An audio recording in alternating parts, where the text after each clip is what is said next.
I was playing the other day and I came across this shot. As I contemplated all the different options that I had, I could remember back to a time when I may have tried to jack up and draw this shot off the rail, or try to cheat the pocket and run the cue ball 2 rails back out, all just to get nominally better position on my next ball. I was prioritizing getting ideal position on the next shot over how difficult it made the current shot.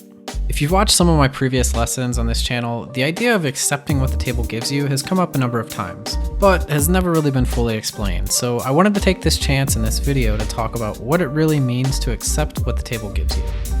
In terms of winning the most games possible, you have to discipline yourself to play the percentages. Offensively, this means balancing out the difficulty of the execution of your current shot with the difficulty of the rest of the shots in the rack. It might feel good to get that one really difficult 50-50 shot out of the way if it means the rest of the rack is a gimme.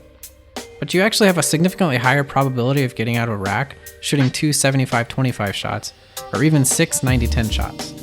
A good mental exercise is to think to yourself, given 10 attempts, what is the most reliable way to get out of this rack? And the roles here could also be reversed, in that you need to accept a higher difficulty shot on your current shot to try and make your next ball a bit easier. What I tend to see is that newer players tend to put all of their effort into shot making with little care for their position on the next shot. And on the opposite side of the spectrum is the developing player who puts too much emphasis on position play and forces the cue ball around the table. Now, this isn't to say that you shouldn't play for ideal position, but rather that it's necessary to recognize when playing for ideal position is going to significantly decrease your chances of successfully executing the current shot. Simply put, it isn't worth coin flipping if you can take a simpler and higher percentage approach. If we go back to the original example at the start of this video, you need to think about what you're really gaining by adding the difficulty to this shot. In my case, I only end up about 2 diamonds closer to my object ball, which is nice, but was it really worth all the extra risks that I took to get there? I might increase my chances of making my next ball by 10% or so by getting closer to it, but I'm decreasing my chances of making the current ball by 30% because I'm trying to dig into the bottom of the cue ball. Not to mention that I also run the risk of not getting the right angle that I wanted on the 6 to get over to the 7, whereas it's pretty easy to get the right angle on the 6 to get over to the 7 if I just hit it soft and roll it up just a few inches.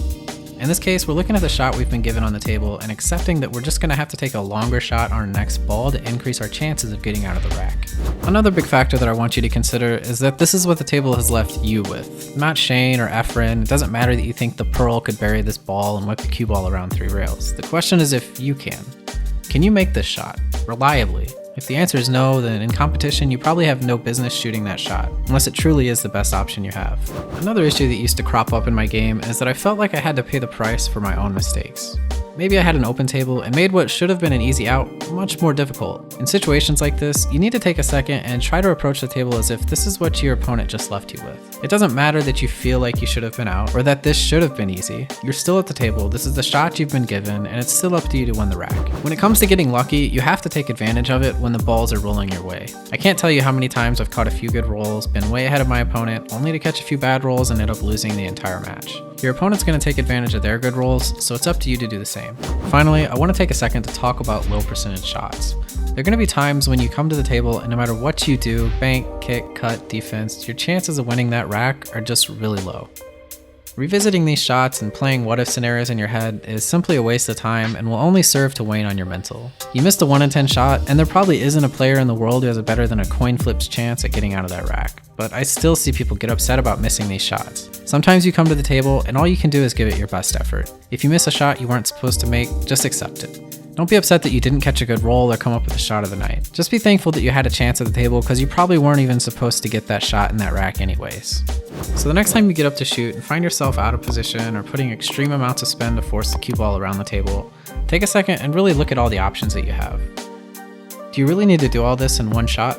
It's generally better to spread the pressure and difficulty over multiple shots than it is to come up with one heroic shot. Be sure to ask yourself if what you're doing is necessary, and don't be afraid to modify your plan based on what the table gives you. And if you enjoyed this video, the next time you see the like button at the pool hall, ask them if they would like to play a game, and as soon as it's your turn, tell them you have to make a phone call and don't come back for at least 5 minutes.